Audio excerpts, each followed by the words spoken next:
GSL Season 2, Codex, Overgrowth.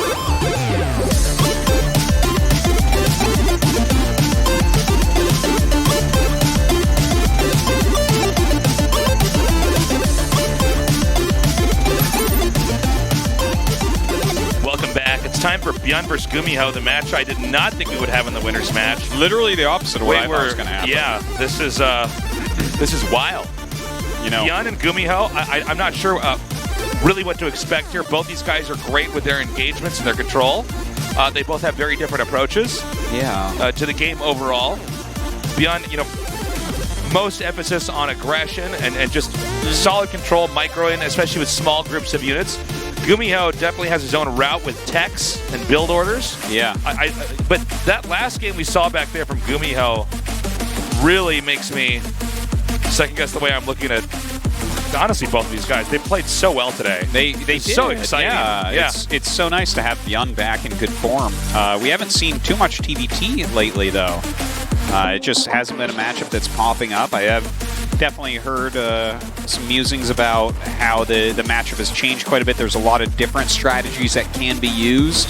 A little bit of rock, paper, scissoring going on and stuff. But I'm excited to see these two clash, especially because ByuN is generally a bio player and GuMiho oftentimes is a mech type of guy. Yeah, so he likes the Cyclones a lot of times. We might be able to see that clash of styles, which is always fun. Man versus machine, Artosis. Yes. I'm ready. We're going to go on our new map, Lost and Found.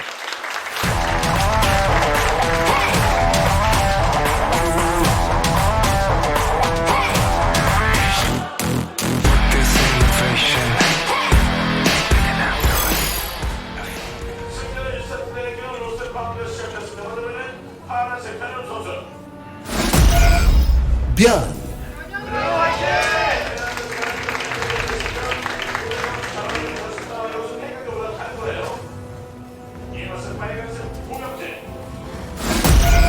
Psystorm Gaming, GuMiho. Yeah, I'm really wondering what these guys will actually pull out against each other, but this has been such an interesting day so far. And in fact, at GSL, right, we had the best round of 32 we've ever had. In this round of 16, we're seeing people buck trends, right? Yeah. Deer, who looked the sloppiest so far, won his group. We've seen, for instance, Classic got picked by Dark. Why did he get picked by Dark? Because Dark always eliminates Classic. He felt like he would be able to beat him, right? 2-0. Classic 2-0's Dark. Stats. He got the second pick, right? Who'd he pick? He picked ByuN because he always beats ByuN. He wrecked him in Super Tournament, and just generally speaking, his style normally destroys the way that ByuN likes to play TVP. And then ByuN 2-0's stats. And we're just sitting here now, and it's like, wow, it's crazy to see how these players turn and revolutionize themselves and bring their level up to deliver it on a day like this. This season of GSL is by far the best episode of Game of Thrones I've ever seen, Artosis. Yeah, it's pretty darn good. You know, coming into this, I expected, of course, to see awesome play from both ByuN and GuMiho, right? But they've really expanded the way that we're looking at them. I mean, in a lot of ways, ByuN had that same micro, yet he had the kind of control that you see from TY.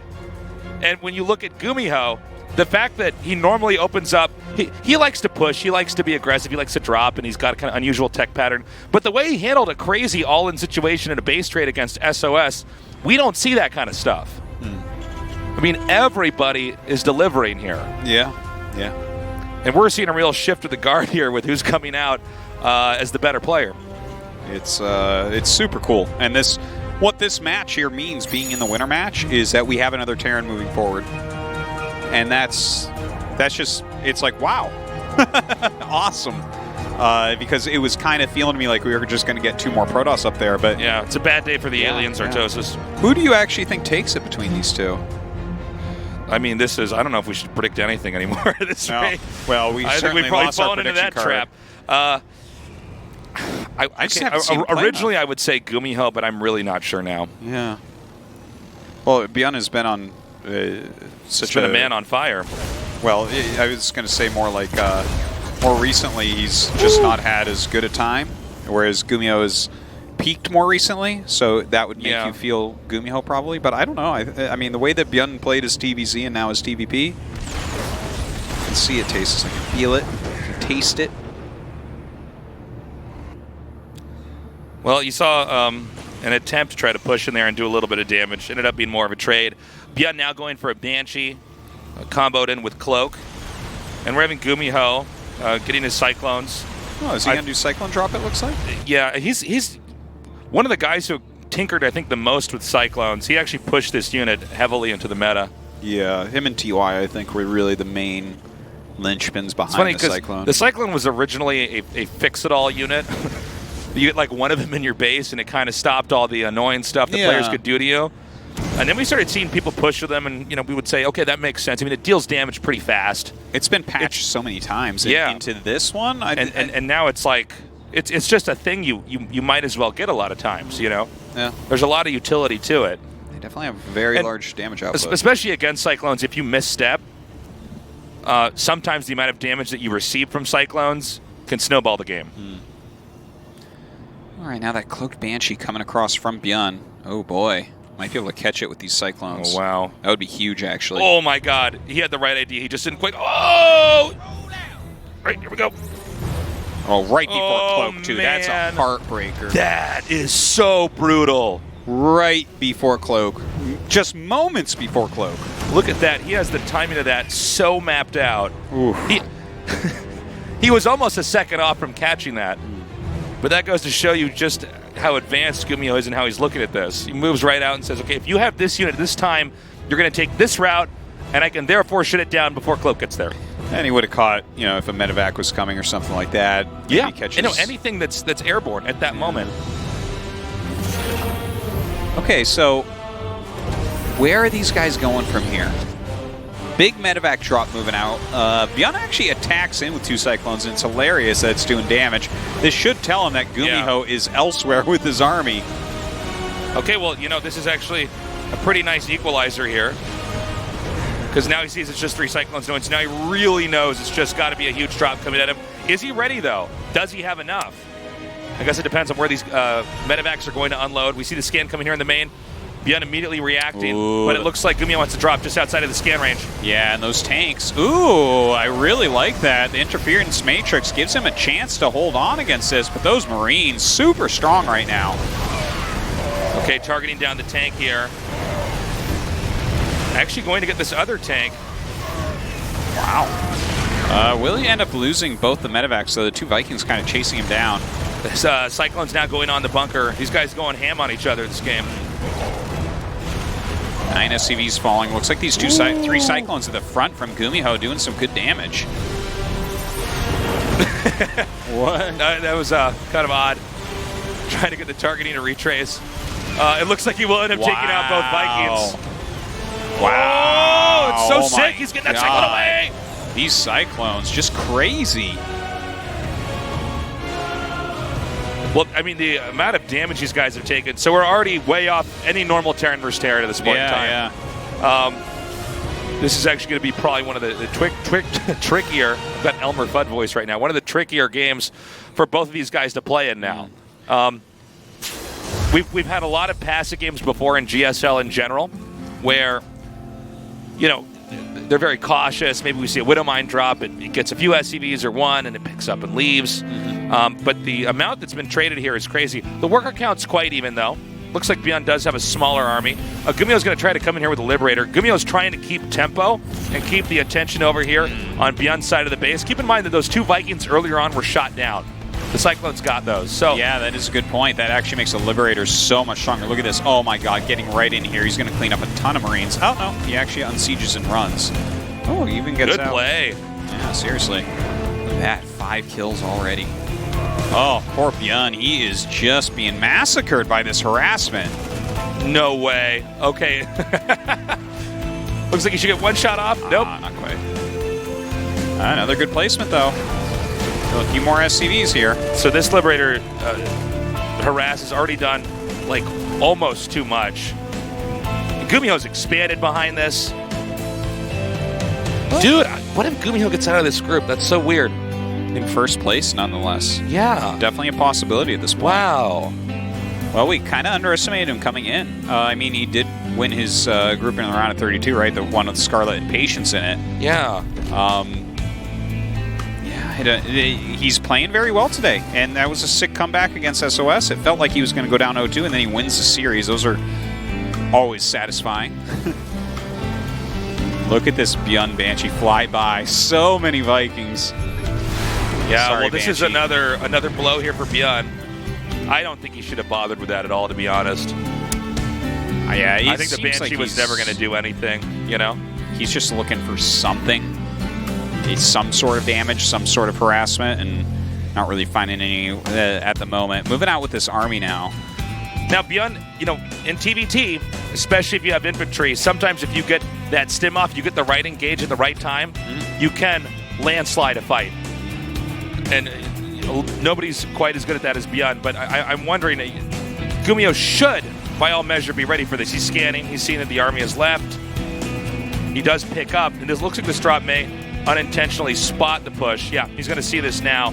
So now he needs to make sure he's got his tanks and everything else in the right position so that he's ready to take this on. And it looks like ByuN has to bounce off of that. He's going to try to find another opening here. Now, GuMiho, with a very modest drop, and this is enough to stop the reinforcements. We see that happening now. The reinforcements are gathering up back towards the main. And so that this army that ByuN has outside of GuMiho's base, it's not getting any bigger. And note, he's dropping on the side. He's not going to try to go all the way in here and get all the Marines now. Ooh, barely doesn't get that medevac. Yeah, but cleans up the drop at least. It's important that he wanted to have the medevac get back out because he just wants to keep that army stuck inside ByuN's base, or ByuN won't feel very safe. Yeah. And feelings of safety are really important. It's like a weird thing, and it's hard to talk about in StarCraft, but trust me, if you have like this little bit where you're like, oh, okay, that medevac's not going to do anything to me for a little bit, you know, that gives you a lot of leeway to not push any attention towards it. Yeah, it's a big peace of mind. Yeah. So ByuN's got a position, but it's not a very important one. There's nothing that's going to force GuMiho to expand there. In fact, there's another expansion at the bottom center that he can take. ByuN just doesn't quite have enough to really control this game. And GuMiho's been smart. Overall, he's not really moving out. He's got small, like a little drop there or a Liberator coming out, which is just slowing ByuN down back at home. ByuN was hoping to try to balance this out with a push of his own, and GuMiho doesn't want to fight. He says, no, man, I'm going to stay back and just keep getting bigger. You know, it's exactly what he should do because he has 2-2 and vehicle weapons on the way. And when he has all that, like having a 2-upgrade advantage against your opponent's Marines with your Marines, the massacre is real. It's not even close. Marines deal damage too quickly, and every armor and every attack upgrade against each other makes a world of difference. So now GuMiho decides to push out. Small army here. GuMiho knows that this army can be moved very easily at any time, and he's going to make sure that ByuN's staying honest. Because of the sensor tower, he's able to do that. You can see that ByuN's army is still in the sensor tower on the mini-map, so he's going to try to poke out. Now, even though GuMiho is ahead in workers, he's ahead in supply overall, ByuN is doing a good job trying to keep up here. Ooh, man, you got to be careful. An extra tank shot on those Marines. Well, taking out that sensor tower, I guess, is nice, but GuMiho definitely has the better tech here. Look at this, even as a Liberator setup. This position's so good. Yeah. Oh, wow, and ByuN miscalculated that. He actually thought he could come in over there and maybe gun down the Liberators, and he couldn't quite get it. Yeah. All right, moving one Liberator into range. ByuN does get up and snipe that one. Takes a few losses. But, you know, they're both maxing out at a similar time here. There is this window where there's an upgrade advantage for GuMiho. It's been there for a bit, but ByuN going to catch up at this point, at least on the attack upgrade. GuMiho right now ready to possibly engage ByuN here. ByuN's tanks actually might be in an odd spot. But ByuN sieges first. GuMiho, respecting that, backs up, sets up his own territory here. The no-man land has been created. Yeah, both of them have taken their 4th bases at this point. So, you know, this is a great way for ByuN to catch up. Definitely in the earlier parts of the game, GuMiho did get an advantage. This harassment was really on point. Hold on. Oh, big this is hit big here. yeah. Yep. And this army can't get away. And GuMiho is just wiped out. A lot of the army in an engagement that wasn't a trade at all. It was a straight-up win there for GuMiho. Now, ByuN is going to respond with a drop, but it looks like GuMiho is already aware that that could be a real threat. He has something there to shoot that down. And this might end up getting worse. Whoa. He's in a lot of trouble there, but maybe he can erase the rest of this army for GuMiho. No, I think that GuMiho just collapses back. Yeah. So ByuN, he's trying to get something to work out here, trying to get something to happen. But GuMiho's defensive posture is just a bit too much for him. This right is now. such an impressive Terran versus Terran here from GuMiho. Look at how many Marines ByuN has, though. He's been up like 20-plus Marines for a big chunk. Yeah, that is true. He's really been focusing on that Marine production. Problem with that is that if you end up eating a few tank shots right away, that Marine number drops so quickly. And like that. Yeah. And actually, the Marines might be able to push through, but there's already, we don't have a shot of it, but on the center right of the map, GuMiho is tearing through this. And this is enough that I think he might be able to just punt ByuN into game 2. With ByuN having a loss here, this is not a large enough amount of Marines to be a real threat. It can't overcome the production that's inside of GuMiho's main. Now here comes ByuN's last-ditch effort to try to hold this. Can he actually pull it off? He's killed a lot of SCVs on the other side, so he's sacrificing his own SCVs, but it's not enough. GG. GuMiho taking game 1. A player a lot of people are sleeping on right now in this group. He is one map away from advancing. One GSL Code S victory. Championship, I should say, is not enough for GuMiho. This is nice to see him playing so well today as well, I gotta say, because GuMiho has been a good, strong player for a long time, and he won that GSL. But I think a lot of people might have felt like it's almost like flukish in a way, like he figured out a style of mech against Zerg that no one else could do, no one could really counter at the time. He was just kind of a couple steps ahead of everyone. And of course he did kind of reinvent his mechanical play as well, but yeah, to see him once again really showing these top tier games, the way that GuMiho is playing today, you can't count him out of the round of 8 either if he moves on. We're going to Dreamcatcher, another new map here. Let's see, this map can encourage a lot of fights. GuMiho looking completely rock solid here. ByuN, I thought he had a lot of very smart plays, but GuMiho was always one step ahead. GuMiho always had the answer. He always had the position. We're loaded up. The winner of this goes on to the round of 8 in the GSL.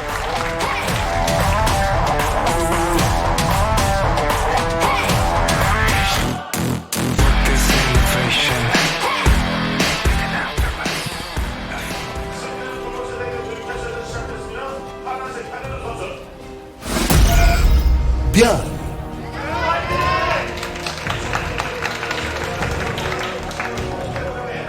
Everybody's staying hydrated here. There's a lot of water being drank. Storm Gaming, GuMiho.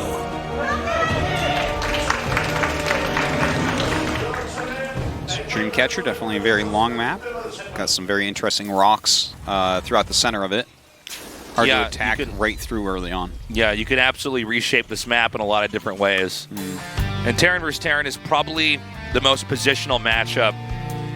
It's always been like that. StarCraft 1, StarCraft 2. It's just, it's very much a fight for territory, but there's an ebb and a flow to it. You can take one area, but then you're going to have to back up, and make sure you're defending the other area. You can't ever cover everything. And what makes it especially interesting is because StarCraft is also a game about growth, assuming you're not like an SOS GuMiho match.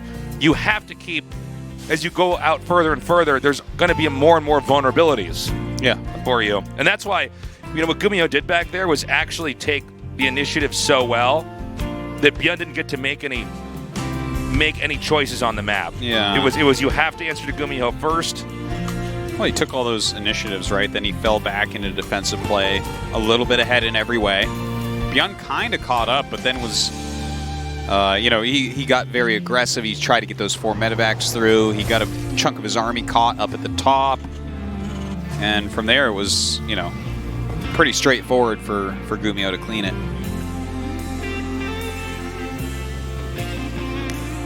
So a quicker command center here from GuMiho. ByuN teching up very quickly, just finished his factory.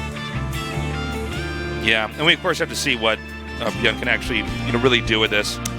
Well, this particular one, if I recall correctly, right, you run across with 2 Reapers and a Hellion, and it gets there before the Cyclone is out. So I believe that's what we're going to end up seeing. You can definitely put some decent pressure on with that. Oh my god, GuMiho actually on top of things. Going to make a bunker, which will just shut it down 100% instantly.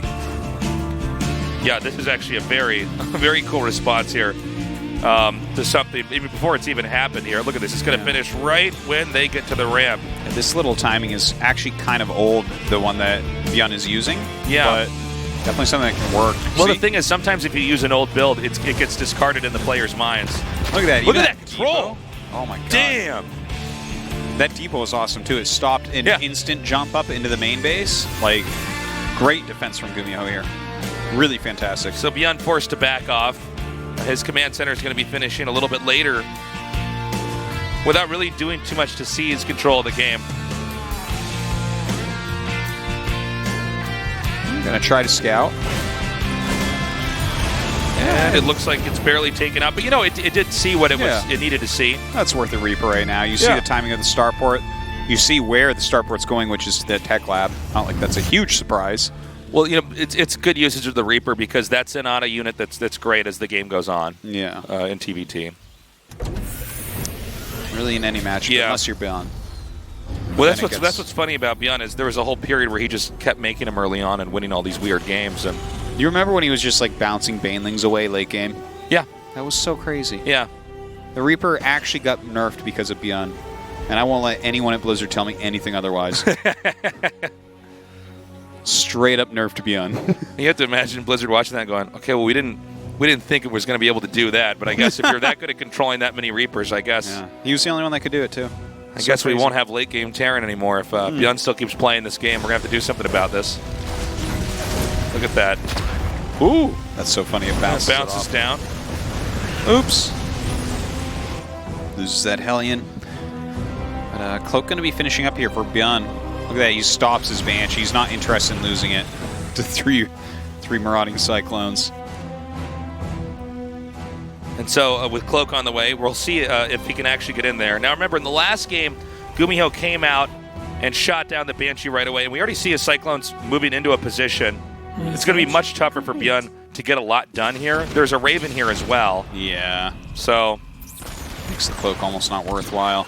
GuMiho going to go into mech this game. Double Armory coming up. So a lot of Cyclones going to be shown. He's making another Raven as well. So anti-armor missiles as well as interference matrices is going to be very powerful here. Pretty bold move here by ByuN to be making the command center on the low ground. But I guess he's confident that GuMiho's not going to push out. You know, with mech, traditionally we would say that you don't move out that much. But the Cyclones kind of made mech a little bit... It's changed the way we understand it. So Cyclone mech is battle mech. You're out there. You're actually looking for fights because it is a strong unit early on. So in the early days of StarCraft, mech originally meant that you were going to stay back. You're going to make mechanical units. You're going to, you're going to get tanks. You can't do a lot with it early on, but if you get to where you're almost maxed out, you can do so much more damage on the map. Yeah. That a lot of times the passive game plays off. But yeah, with the Cyclone, you can actually move out. Original mech wasn't mobile. So that's why we see that now. And these are going to be the two forks in the road as far as unit composition. Yeah. To put it simply, I mean, there is more complexity to it than that if you really try to break it down, like branches of each of those forks. Sure. But it's one player going for Bio here that has the ability to change positions very quickly, to pick up and move with ease, whereas mech... it can be, even with Cyclones, can be a little bit slower. Stimmarines are much faster than pretty much everything else and deal damage quite quickly. But you can end up getting in a position where if you're just going to be able to destroy a base, they sometimes can't do much about it. Well, ByuN actually doesn't know about the mech at this point. Like, he got up with the Reaper again, but didn't see the factories, and the armories are actually behind the naturals. So, like, I mean, he might suspect it. I'm not certain about that. I'm seeing Marauders being produced, so that kind of makes me think he knows/suspects that it's mech, because if you're going Marine tank, you don't want Marauders in your army generally. They just don't have the same damage output as Marines. These Banshees really haven't paid for themselves at all. No, this is kind of the weird thing about the Banshee. When you make it and you get Cloak, you need it to kill stuff, or you don't really have a good investment. Kind of weird to see him just flying around with Cloak on. I mean, this is eventually going to burn out as far as energy goes, and then he's going to have to wait a while. Yeah. Well, he couldn't get anything done anyways, it seems. So going to go home with those Banshees for now. ByuN is going to have to get out on the map pretty quickly here. His 1-1 and Stim is going to be finishing, but he's playing against Mech, and it's 3 base versus 3 base, so GuMiho is going to get extremely scary soon. Yeah, and I think you're completely correct, by the way, that he needs to be out on the map, because right now they're both just sitting back at home. The Mech player moves out and gets a good position. I mean, the Terran player gave up the assets his units had, you know? And it's you know, but maybe the reason why he's doing this is because he got completely owned in everywhere he went on the map last time. Like last time he moved out, and it was just like he's getting Hulk smashed over here, Monster punched over there, Monster punched to the moon over there. And look at this sneaky play. Yeah, I like it. ByuN just takes the gold base. We've been seeing this a little bit more in StarCraft too. Well, you know what? He's the more mobile player and stuff. If he keeps the pressure on, that gold base could definitely pay off. Yeah, taking one of these hidden bases, it can really be worth it. Sometimes players just don't check. But as I'm saying that, I think we're about to see GuMiho check. He's sending Hellions over here. Check the wrong place. Yeah. The idea was there. ByuN begins to move out, and we were waiting to see this happen. Now he's got his own siege tanks, so you know that makes these engagements a lot more interesting. I think he's siege about to lock. Can be good here. Yeah, I think he's just locked GuMiho out of actually expanding here. Well, GuMiho has 2 Ravens, so he can actually interference matrix all the tanks. Very true. And if he does that, he can easily barge into this situation, especially if he throws down an anti-armor missile. That's unfortunate. He wasn't able to stop the command center at all. Well, no, hold on. Now he's moving back. Does ByuN really want to do it right now? Okay, so I think he does. He just wants to get in here and make sure this expansion can't be taken, but he needs to get out pretty quickly. Yeah, he needs to reposition. That's good. He did great there. And look at that. These Banshees are going to get a depot, Artosis. Wow, Things are looking up. Jeez. 2-2 is almost done here for GuMiho. He's definitely got a super scary armor. Look at that, 4 medevacs full of Hellbats to drop on top of the bio.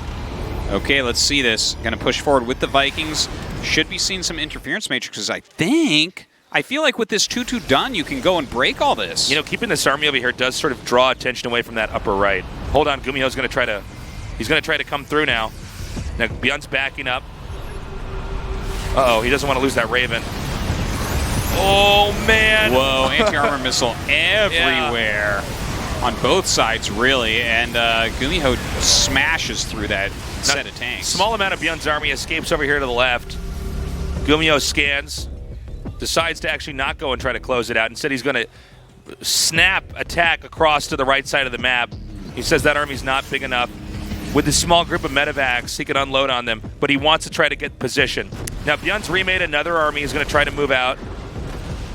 Look at this. ByuN keeping that pressure on the left side. Of course, GuMiho can't get through those rocks too easily. ByuN didn't destroy them.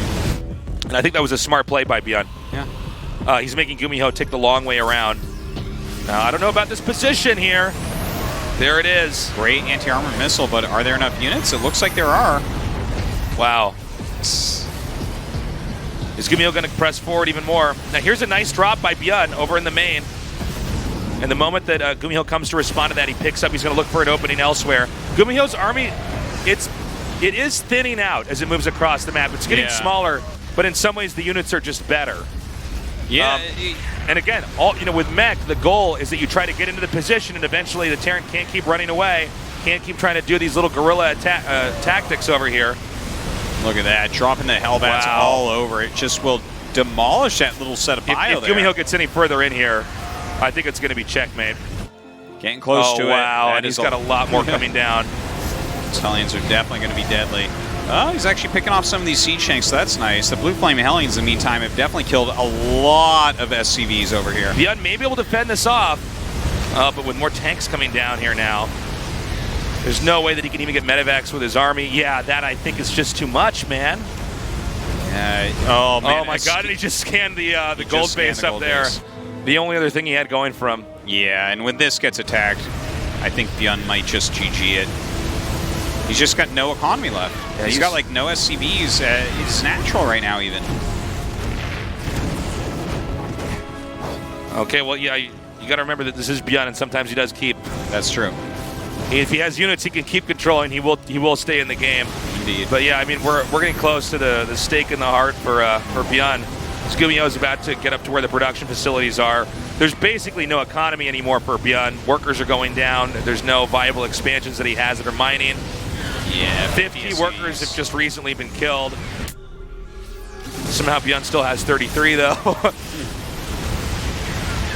And you know, GuMiho with very patient play. He waited, he saw ByuN push out, he smashed it, pushed across the map, and that's GG, and GuMiho gets out first. All right, GuMiho wins this group. What's a couple of world champions and arguably the best Protoss in the whole of StarCraft 2 right now? No. It's GuMiho that gets out first. GuMiho. Get these world champions out of my face. I gotta get to the round of 8. Well, he's going right up there. I'm sure Storm Gaming very happy with their player. This guy continues to bring the results. And that means he gets first seed, which means he's against second place from our last group, which was, let's see, Classic got first, TY got second, right? So, GuMiho TY. Whoa, that's a nice TVT, isn't it? I'll take it. And definitely TY plays a very different TVT than these guys. So 기조의 it's a pretty 1위 good match. Fury 진출자 says, 오칸익 또 First 고경계 player to 선수입니다. advance is 축하드립니다. GuMiho. Congratulations. Thank you. 네, 모두가 빌드 마스터 하는 이유가 있는 것 같습니다. 먼저 오늘 1위 소감 들어볼게요. Koreans have nicknamed you the Build Master. 정말 열심히 준비했거든요. 그런데 이제 I really put a lot of prep in these matches here today. 하지만 이제 또 우승을 위해서는 I'm really 해야 happy 될 점들이 좀 많이 that 보였어요. I 특히 managed to push through. 그래서 이제 그 점에 대해서 생각하고 있었어요. 네. But even today, I feel like I saw some mistakes in my play, and especially against Protoss, so I think I still have some more work to do. So after the last patch, we thought we'd see more Bionic plays from Terran. 네, But you 그렇죠. seem to stick more with Mech, 사실 and it looks quite strong. Can you tell us about that? 버프가 된 점도 있어가지고 네. 태태전에서 메카닉도 여전히 좀 쓸만하다고 생각하고 있고요. 네. 그리고 In terms of TVT, I think Mech Terran is still overall better. 준비했습니다. 네. 오늘 But Bio versus 승자전 Bio, 친한 변현우 선수와의 I still have 경기였습니다. confidence in that as well. 상대 타이밍이나 So let's talk 동선까지 about your winner's 미리 match 알고 against ByuN. 사이클이 대기하고 있었던 것을 포함해서 이 상대를 정말 잘 아는 Seems like 모습 you've really studied him quite well. 이 You 상대가 seem to understand what he was going to do, every move, and you're able to stop it. 100% 장담은 못하지만 어쨌든 이제 움직이는데 손해는 없잖아요. Well, 네. I wasn't 100% guaranteed that I'd be able to respond to how he 두분 played, 연습 but 자주 하세요? 아니 I did 제가 go out there and try to check. 현우 거 I think I was able to predict what angle he would attack in, and I spent a lot of time studying ByuN's previous games. 습관이라고 해야 되나? 네. 그런 걸 좀 잘 알고 있었어요. 네. I 김유진 think he 선수와의 has some 프로포즈전 habits that he 이야기도 likes to 해보겠습니다. attack into. 오늘 1세트 1격을 맞고 바로 So let's talk 나갔어요. about your 바로 match against the 전진이었는데 Protoss player 그거는 SOS. 준비된 게 아닌 것 같았거든요. After you lost the first map, you started doing these proxy 정말 builds. What was going on there? 이유가 있었는데 다크니스에서 지고 나서 네. 사실 제가 연습할 때는 항상 그 Yeah, I was actually pretty upset when I lost 대각으로 갔거든요. 네. 근데 first 오늘은 game. 왠지 느낌이 I figured if I failed scouting early on. 센터를 안 거치고 가로로 갔어요. 네.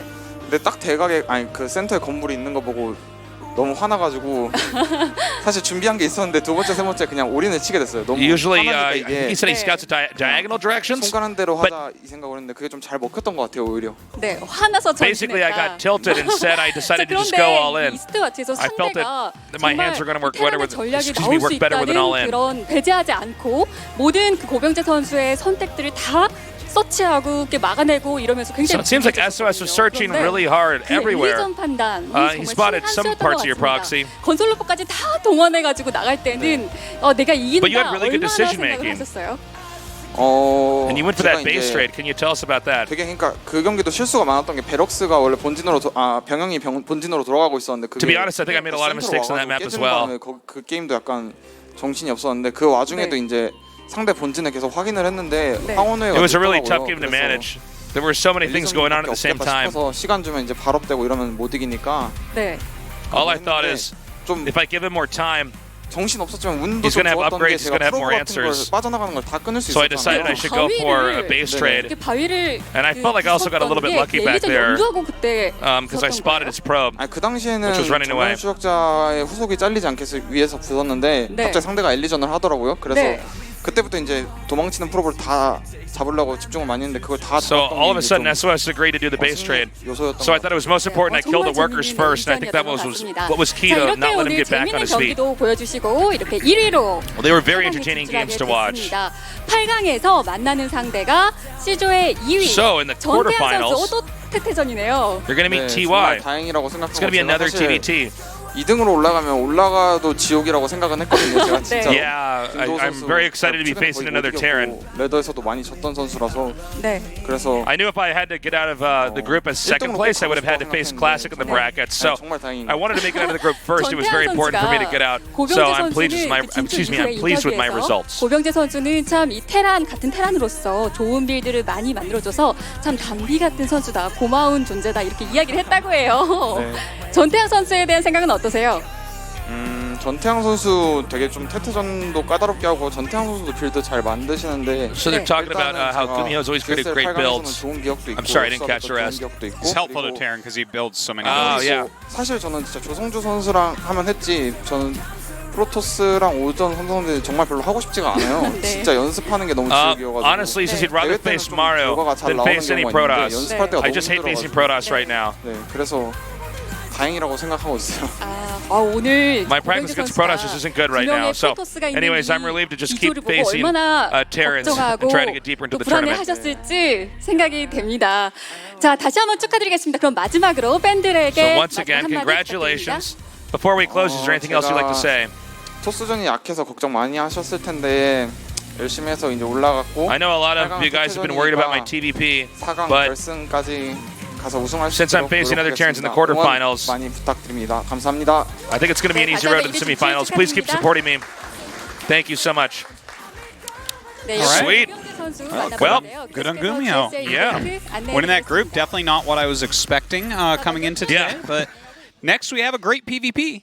Yeah, in the losers match, Stats and SOS. That's weird to say. One of them is going to be eliminated, Artosis, Yeah. and not be deep in our tournament. Very sad stuff. Huh. You never expect Stats to go out this early. Sometimes SOS gets out in the round of 32. Sometimes he gets out in the finals. Who knows? He's kind of up and down. This is probably the hardest tournament for SOS. PvP with these two guys, I got no idea. We're going to go to a short break. When we come back, we'll eliminate our first player in Group D of the GSL Code S.